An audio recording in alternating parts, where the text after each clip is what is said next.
Well, good morning, and welcome back to the Chamber Vibes podcast. I'm your host, Foster Garrett, Director of Marketing and Events for the Bedford Area Chamber of Commerce. If this is your first time listening to the podcast, welcome, and let me just give you a little bit about what's going on. Every week, I interview a different chamber member to find out what they do and why they do it, right here at Watts Creative Studios in beautiful Bedford, Virginia. And just a small plug, Watts Creative Studios recently rebranded to Media Squatch, and I'm going to get Woody, who's the director and owner, to talk a little bit about that next week, so keep an eye out. But before we kind of get to the actual meat of the podcast, I want to tell you about some of our upcoming chamber events and programming. We are really back in business for the new year. We have a lot going on. I've been working my butt off for the last couple weeks trying to get all this stuff sorted out and ready for all you great chamber members and community members, because a lot of this is open to the public. The very first thing I want to talk about is our new member showcase on January 25th from 5 to 6:30 p.m. at the Bauer Center for the Arts. The new member showcase is the first of our signature events, which are our biggest events of the year. We have 7 this year. And we're really excited to kind of kick it off with this event because it's a great event for our new members to kind of be welcomed and showcased and celebrated, and for chamber members to get to know them, and for community members to discover them, put a face to a name of a business, and figure out what exactly the Bedford area has to offer. There's a lot of great businesses that will be there. Our guest today will actually be there, and we'll have other chamber members like Beacon Credit Union, Universal Health, Heritage Green Assisted Living, and others at this event. We'll have some hors d'oeuvres and drinks for all of you guys, and it's free and open to the public, so make sure to come by after work. It'll be really fun, and the Bauer Center is beautiful, so this is the perfect place to kind of mingle and set off the new year with a good vibe and new connections. The very next event that I want to talk about, this is one that is kind of interesting. It's not really what in our wheelhouse. We've been trying to partner more with our members with events and ideas that they have. And the very first one this year is an informational session held by the Free Market Medical Association, the Virginia chapter.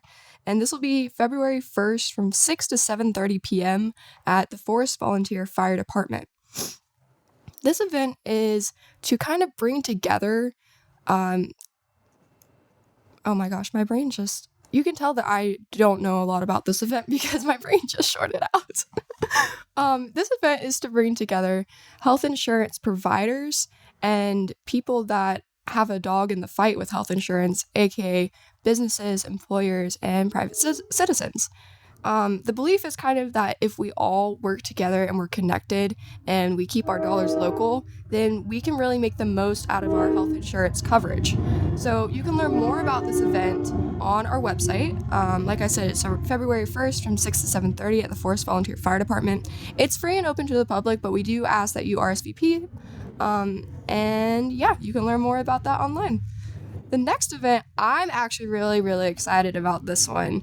We have brought some new series to up for 2024, and my favorite one is our educational series, which we're calling SMART, which stands for Seeking More Advancement with Resources and Topics. And the very first one of these sessions will be on February 14th, Valentine's Day, from 8 to 9 a.m. at the Bedford Central Library. The very first topic, and we're choosing all these topics from things our members have requested. I've been specifically pulling from the annual membership survey that we have every June, and there was a lot of great information and needs highlighted in that survey. But if you have any other topics you'd like to have put on from us, you can always email us or call us. But the very first topic is on hiring and retainment solutions. So this is kind of a good timing, I think, because our job fair is in March, which I'll talk a little bit about at the very end of my event spiel. But we will get to hear from Sean Hecker, who's the marketing manager for Manpower, which is a staffing organization, and her location is based out of Forest, so she serves all of Western Central Virginia. And she will kind of talk about how hiring has changed since COVID-19, and some of the best practices that your business can use to be a competitive recruiter and find the people that are best suited to your organization, the positions that you have available.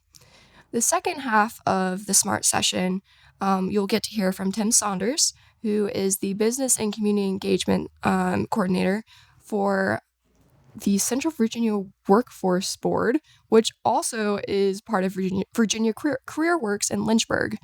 Tim will kind of talk about hiring incentives and available funding opportunities and various things that already exist that you can take advantage of to be a competitive hirer and also find good fits and help marginalized job seekers find positions with your organization. So there's a lot that Tim will be talking about. This will be a really great informational session.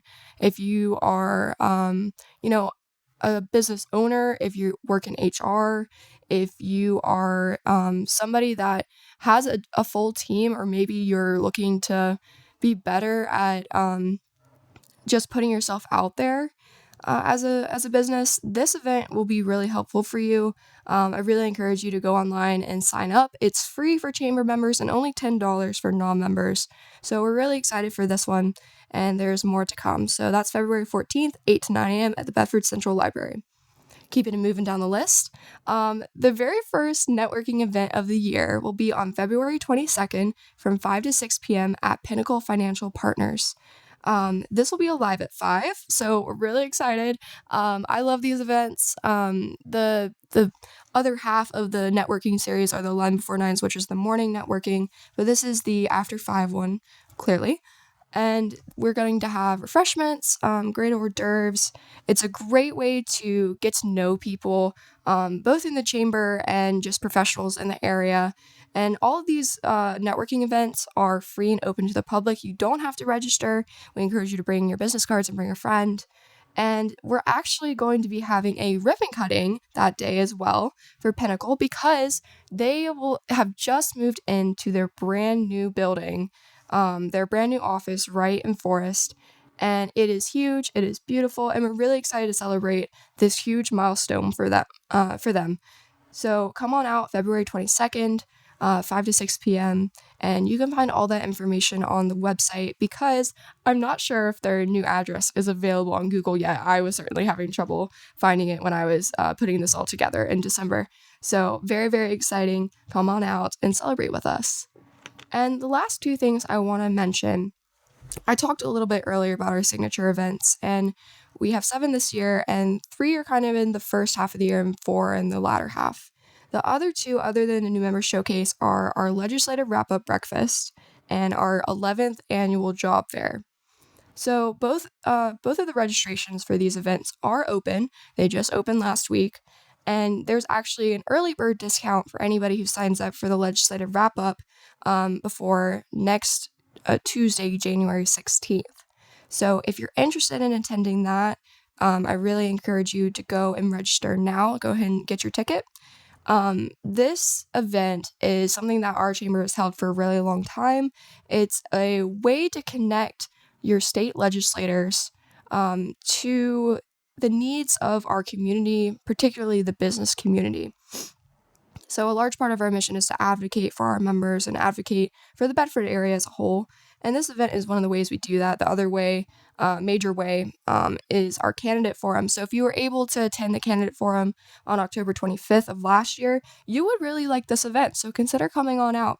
We're going to have breakfast by Bridge Street Cafe, and it will be held at Cedar Oaks Farm, which is gorgeous. So if you're able to attend, this event is on March 28th from 7:30 a.m. to 9 a.m. So come on out, check it out. It'll be really cool. We'll have a moderator, and you can submit questions for the state legislators beforehand as well. And the last one I want to touch on is our job fair. I always tell people this is my favorite event that we hold. People are kind of surprised to hear that, because you don't really think that a job fair would be that fun, but it is an amazing business gathering of employers from all over the Central Virginia region. It's also a great way to develop the workforce in our area and to help people that are looking for jobs and looking for connections, maybe thinking of making a career change, people from all different ages, experiences, levels of experience. They are attending this job fair for a variety of reasons, and it's a great way to kind of ascertain the character and the expectations and kind of background of job seekers if you're an employer. And for job seekers, on the other hand, it's a great way to get to know what a employer is looking for, what type of work environment, and what type of people there will be at this job should you be accepted. So it's a really great event. We're going to have students from Bedford County Public Schools in attendance. There's going to be career and social service organizations there to assist job seekers and also answer the questions of employers. That's something that we kind of tried out for the first time last year, and it went really well. We're also going to have a pre-job fair preparation event because we have identified the need that job seekers that need to print out resumes or need resume help or need interview practice. We used to have workshops at the job fair itself, but when you get to the job fair and you're just so nervous and you're so focused, you don't want to do those things there. You don't have the mental capacity to do that. So we will be having an event the week before for those things. So there's a lot going on with the job fair. Basically, if you want to register as an employer, go ahead and do so. You can get your booth on bedfordareachamber.com. Our job fair will be March 15th from 10:30 a.m. to 1:30 p.m. at Timberlake Christian School in Forest. So all of those events are available on our calendar of events on bedfordareachamber.com. You can learn more there. And you can also give us a call. Stick around to the very end of this episode to get the phone number for the chamber. But I'm finally going to stop talking. Without further ado, please allow me to introduce today's guest. Good morning, Chris Morris with Eagle's Eye Photography and Social Media. Good morning, Foster. Welcome to the podcast. Thank you. This is your second time being on our podcast? Second time, I think. First time with you on the podcast. Yes, I was on vacation last time, so Kayla took over. I love making my boss do the things that I'm not able to do. Well, since you're kind of familiar with the kind of ritual of the podcast, can you just give us a background of yourself and about your business? Yeah, so I'm a Bedford County resident, moved to Bedford County probably about 25 years ago, originally from Northern Virginia. Mm-hmm. I run Eagle's Eye Photography and Social Media, so we are a portrait and event company, and also we do social media management and coaching. That's a lot. I kind of combine both of it, taking the love of photography and the social connection, and then combining them together. That is really cool. And how did you get into that? Photography I've always been into, back in high school, taking classes and then moving up through that. The social media kind of came out of that from running my own photography pages, some different groups, and just realizing how much I enjoyed it. So I decided, okay, well, let me try to start doing this for other people, and then learning more about it, learning about some of the different platforms that came along. And it's fun. It's fun to do. At heart, I'm an introvert with social anxiety, and people that have social anxiety understand how hard it is to be around people. But when you're on social media, when you're interacting with people that way, it's a whole different ballgame. It's a lot more freeing. Yeah. I totally agree with that. I think there's the pros and cons of social media and being so connected to people all the time because it can get overwhelming. Definitely. But there's a lot of reward from it as well. Right. If you find the places and you know the people to follow and kind of tune out all of the negative, tune out the things that you know kind of upset you, or if you see content all the time, and especially with the news and things like that, you just kind of make your blood boil every time you see it. Cut it out. You're going to find it. You're going to see it somewhere else. So you don't need to see it on your social media. Yeah, I had to delete Twitter, which is now X, because it's a doom scrolling thing, right? Right. Where they keep showing you the things that you're like, oh, and you have a reaction to it. But to kind of digress, can you tell me a little bit about what social media management and coaching is? Yeah, absolutely. So I do social media management and coaching. Management is where I come in and actually manage the account, whether it's Facebook, Instagram, TikTok, YouTube, Google. And so I do the content creation, creating the captions, creating the strategy, kind of deciding what's going to be posted, what's going to work for this month. And we do a content creation day. So I actually capture the images, the videos, help you out with Oh, that. wow. The coaching side is a little bit for those that may like to do. Some people like to do their own social media. Some people just, especially smaller businesses, don't have the marketing budget for full management. So with coaching, I come in once a month. We sit down, we do an in-depth look at all the social platforms, kind of how they're performing, what content's working, what's not, answer any questions that the business owner might have, and then come up with a plan for the next month. And so then they get a detailed list of, okay, here are the topics you should talk about. Here's kind of the content mix that you should use. But then they go and they do it on their own.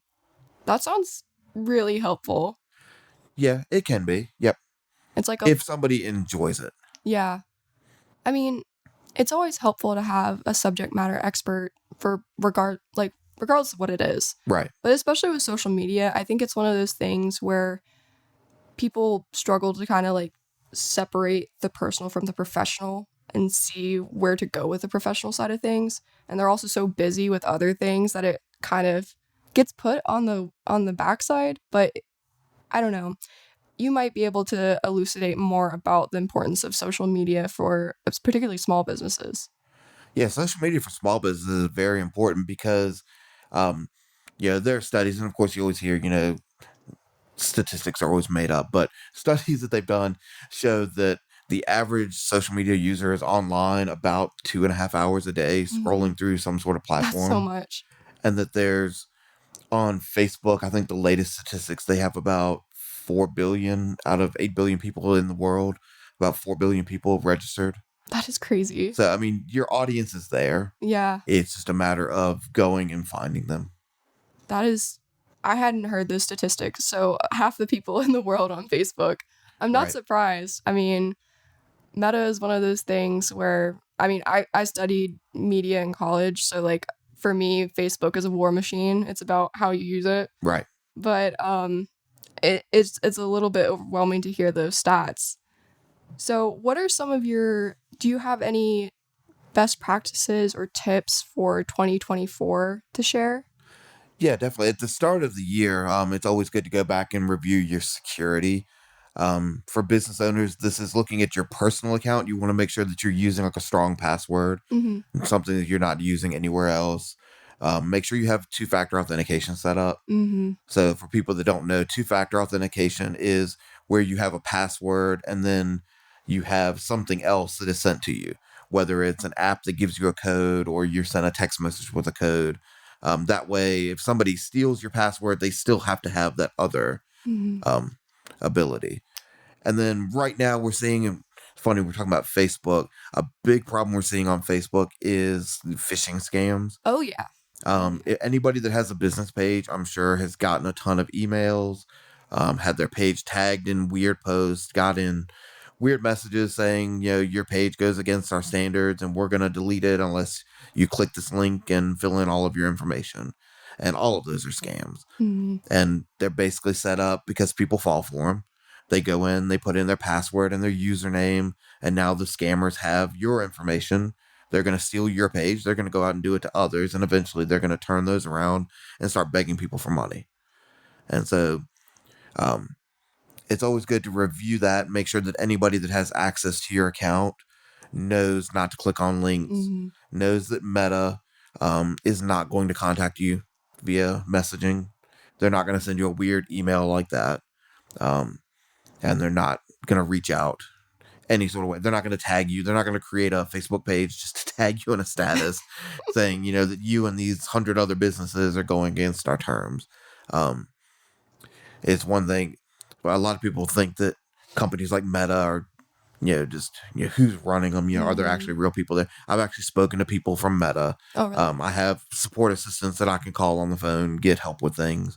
So there are real people. I know how they contact you. They're not going to just DM you a message and say, we're going to shut down your account in 3 days if you don't click this link. So do that. And along with that, make sure that your page has more than one administrator, because you never know what's going to happen to your account. If you forget your password, if you do something that causes them to suspend your account, if somebody does happen to get into your account and steal your personal account, you always want to make sure somebody else is running your page so that you can try to recover it. I think that's all fantastic advice.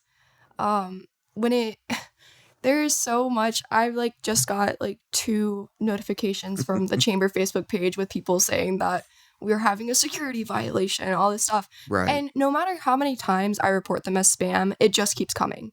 Right.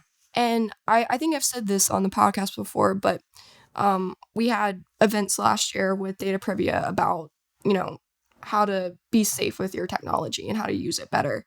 And those conversations are really interesting because people always had stories where they're like, oh, I didn't know what to do when that happened, but I just deleted the message. Or somebody, a business owner told us that he was in a meeting and he's very new to the area and was very much trying to get everything set up with his social media and trying to respond to as many messages as possible to, gain business. And he's in this meeting and he gets this notification that his page is about to get shut down. So he goes on it, immediately clicks on it, trying to log in on one hand while he's paying attention to this meeting with everything else. Right. And when he went to log in, it didn't do the thing that his phone normally does, where it uses his Face ID to automatically populate his username and password. And that was how he figured out that it was a scam. Oh, wow. He got lucky. He got lucky because he was hold on a second. But there are some people that, when you're just busy or you're not thinking about it, you're not constantly vigilant. Right. And then that's when you screw up. Just takes 3 seconds for you to log in, and all of a sudden they have everything. Right. They play off of that fear, because I see a lot in some different photography groups that I'm in with other photographers that run businesses, and it's probably at least 2 or 3 times a day somebody will come in there and post, is this message real? What do I do? I just got this message that my page is going to be deleted. What do I do? And so most people know by now to tell them, it's just a scam, but they're still, it's that fear that sets in. Yeah. You get that message, hey, your page is going to be deleted. Everything you've worked for is going to be gone. And you just kind of freak out. And that's really what it comes down to is your page, that's months, weeks, years of hard work that you lose when you don't take the measures to protect it. Right. And 2-step verification, man, that thing is annoying. It really is. And sometimes I'm man, somebody is welcome to have my identity as long as I don't have to approve this on my phone on Duo Security every 5 minutes, every time I log in. But it saves you. Right. Especially with things that you don't really think have important information. They do. They do. All your messages between you and clients on your Facebook, on your Instagram, on your LinkedIn, all of that is up for grabs. Or even payment settings. If you have an ad account set up, or you have other payment options set up, even on your personal account, because a lot of people are using messaging now to send payments back and forth to people. Facebook Messenger can work kind of like a Venmo or a Cash App or something like that. So if somebody gets to your account, they have that information as well. Are there any 2-step verifications that you like the best? I know there's different providers. There are. Probably my favorite is Google Authenticator, just because it's easier. I prefer the apps that actually have it set up where it uses your biometrics. So like what you were talking about with the using your face recognition or your fingerprint, but not every app is set for that. Most are just doing the text message, which isn't 100% safe in itself, because somebody can still spoof your phone number, steal your text messages, and get in that way. So if you have the option to set up 2-factor authentication through either a third-party app like Google Authenticator or Microsoft or one of those, or even using LastPass or something for your password, it's probably better. Yeah. But still, at the most, you know, getting a text message with a code is better than nothing. True. Something is better than nothing always. Right. So are there any social media myths that you want to debunk? I know there's just like a lot of misinformation out there about... There's a ton of it. There's a ton of it.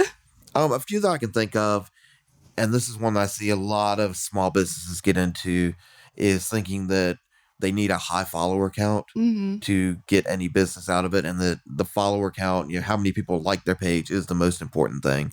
But in reality, pages that you see with those high follower counts, they're not engaged. Um, somebody goes viral, they get, 10,000 people to like their page because one video went viral. But how many of those 10,000 people are actually engaging with all of their content or actually going to buy whatever product or service that they're selling?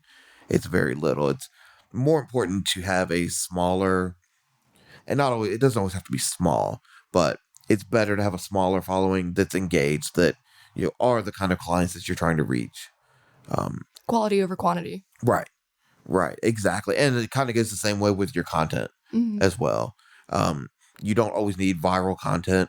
You just need consistent content that is good, that speaks to your brand message, and that isn't always selling. That's one thing that I see a lot of people, small business, think, okay, this is social media. Every post should be about something that I have to sell. It has to be something trying to drive people to my website. But nowadays, people don't like that. Yeah. We're finding that more and more just interacting, engaging, and building a community. And then when people are ready to buy, they're there for you. I agree. And I think that showing that you're a person as well, Right. especially as a small business, like that's so important. Especially like in this area, I think people really care about the people that are at the heart of businesses. Right. Like those are the people that they're buying from, that they're making relationships with. And it's kind of brave to put yourself out on social media in that way. Yeah, it definitely is. That's actually one of the tips that I usually give. The very first tip that I give, if somebody is running a small business, like a service-based business, like say a photographer, a small bakery, or something where they are essentially the brand, is to have their profile picture be them. People need to know who they are. It's great that you have a logo. It's great that, people understand who the company is, but at the heart of it, if you're a photographer going out and taking pictures, you're the brand. Yeah. If you're doing a service product, now if you're a bigger company like, a heating and air company, or, Centra or something like that, of course, your logo is going to be what you want people to recognize because you've got so many people working for you. But if you're just a smaller business, a small shop runner, or anything like that, people need to know you and not so much the logo. That is great advice. Do you have any other tips that you want to share? The last one I would say is to remember that social media is not an instant win. It takes time. So you're not going to just get on social media, post something one time and, sell 50,000 items. It just takes time. And so you have to understand that it's kind of the long game. So you want to make sure you're building that community so that, that they're there. Yeah. And going back to your point about it's not about followers, I also feel like it's not necessarily about likes, because it's really like when I post things about the chamber and I'm like, man, we only have like 2 likes on this post. It hurts me, first of all. So y'all better go like my stuff. But I go and see the engagements. I see how many people have seen it, how many people have clicked on it, how many people have gone and clicked on the link in the post. And that makes me feel good because it means that people are still getting the message that I'm sending out there. And there's a lot of there's great Bedford Facebook groups, Lynchburg Facebook groups, Roanoke, and those people are really helpful as well, with getting the message out there. And they're most of the time super nice. Yeah, and it's just engaging with that community. Even what I call, there's 2 types of engagement. There's inbound, which is if somebody comments on your post, you reply back to them. You always want to make sure you do that. But then there's outbound engagement. And that's just going out, finding other businesses that are similar to yours, finding those groups like the Lynchburg groups, and just commenting and engaging with people, and not always about what you do. Yeah. Yeah, if you're a baker, you're not always just going and commenting on things about baking, just about anything going on in the community, events and things like that, because the people get to know you. Yeah. Once they know you, then they kind of want to know what you do. And then what you were saying is looking at your insights. A lot of small business owners don't understand how to look at their insights. So that's kind of what we do with the coaching. With the management side, I handle all of that. I look at all the insights almost every day with that. But on the coaching side, we kind of teach you how to look at the insights and see. Because it's amazing how many people will see your content but not actually like it or engage with it in a normal way that you can see without going into those insights to look at. Because with my photography, I'll still have people stop me in Walmart and recognize me because my face is on all the social media, and they'll stop me and say, "Oh, your work was great. I saw your pictures from the Christmas parade, and they were excellent." And I'm like, but you didn't like it. Who are you? But still, it's good to have that validation that people are actually seeing what you're doing. And so if I wasn't going in and looking at those insights, I wouldn't realize that there were that many people that recognized it. So I mean, you are all over the place. Like, genuinely. You're everywhere. Do you want to talk a little bit about that? All the things that you do? I just try to be out in the community, especially when there are big events going on. The Christmas parade is kind of what got it started. Oh, really? I love photographing that Centerfest. Whenever something major is going on, I just try to get out there because at the heart of what I do, I say I'm a portrait and event photographer. The events is really what I like. And I always like to add on to that non-wedding events because that's the first question people ask. Do you photograph weddings? No. I'm not a wedding photographer. That's never been my style. I did It's one kind of wedding. more of It was stressful. Yeah, it's stressful with the social anxiety and kind of ADD, ADHD type thing. I get a little bit too hyper focused for a wedding, and so I know I'm going to miss things, and I'm not going to do that. But I kind of like more of the photojournalism style. You're getting out there capturing events, whether it's a birthday party, an anniversary, a big festival going on, a corporate event. I love corporate events; those are fun. That's awesome. And just being behind the scenes and just capturing the moments that are going on.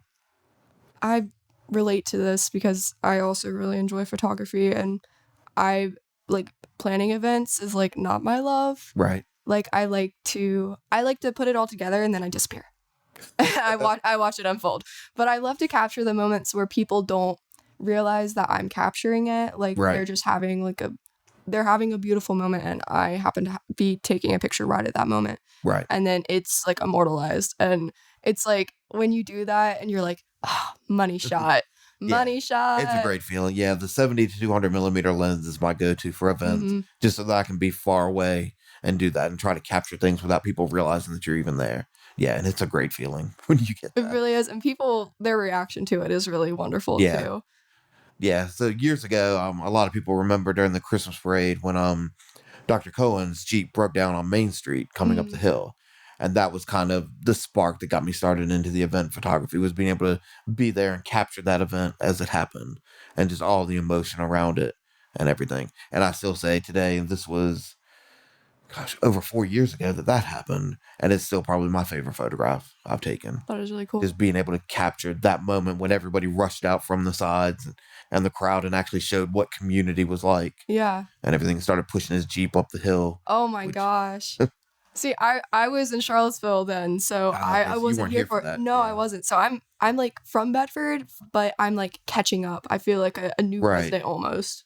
Yeah, so he was coming up Main Street during the parade, and I guess it was like the drive shaft or something, and his Jeep just broke, and he just like stopped and couldn't go. And so they're like wondering, okay, what's going to happen? And suddenly probably 15, 20 people just rushed from the sides and started pushing his Jeep up Main Street. And I know you've driven up Main Street plenty of times. You know that that's a steep hill. It is very steep. To push something up, yeah. That is beautiful, though. It was great. I love moments like that. And the Christmas parade is a great example of that. This was my first year attending in like 5 years. And I went back to the same house where I have always watched the parade since I was a child, but there were no kids there. So everybody's grown up now. And to be honest, I don't really drink. And so everybody's like partying and having a great time. But the kids kept coming up to us and they kept stuffing my hands full of candy canes and things. And I was like, you guys are so cute. And there was like all the cheerleaders doing their chants and the marching bands. And there was this one, I can't remember who it was, but they stopped in front of the huge party at this lawn that I was at. And they stopped fully and chucked like 30 like beer huggies at everybody, and the whole crowd erupted in cheers. And it's like just like moments like that really warm your heart because the community knows what you want. Yeah. That's awesome. I know, it was so cool. Well, Chris, is there anything else that you would like to add? If people are thinking of, becoming one of your clients, anything you'd like to say to them? Yeah, absolutely. I offer free discovery calls. We can either, do over Zoom or phone call or just meet up, Bridge Street Cafe, Mm-hmm. Starbucks in Lynchburg if you happen to be out that way, somewhere down towards the lake. Just reach out to me. I've got a calendar link that I can send over Nice. with all my availability. And we just sit down, just have a conversation about what your business is like, kind of what your goals are on social media, what you've tried, what you think is working and what's not, and then, formulate a plan and see how I can come along and help them. Well, that's awesome. And do you have a service area that you typically stick to? Not really, because I can do virtually. I Gotcha. do prefer local just because I like that interaction with the business owners. Mm-hmm. Being able to get in and just go in and talk with them about their business, I learn a lot more about it, and it's easier to craft content when you know about it. Mm-hmm. But if somebody's, in California, yeah, we can still do it virtually. Now, I can't do the content creation for them. I can't come in and capture the photos Well, unless they yeah. want to pay for the flight out I was there. about to say. I mean, if they want to pay for the flight and the hotel, yeah, I'll go do it. Absolutely. But for local people, I do include that in with it. So that's the professional gear, all of the lighting. We come in. It's not just shot, on a cell phone or anything. Mm-hmm. It's everything professional that I would do for any business owner. That is so cool. I love that it's included. Yeah.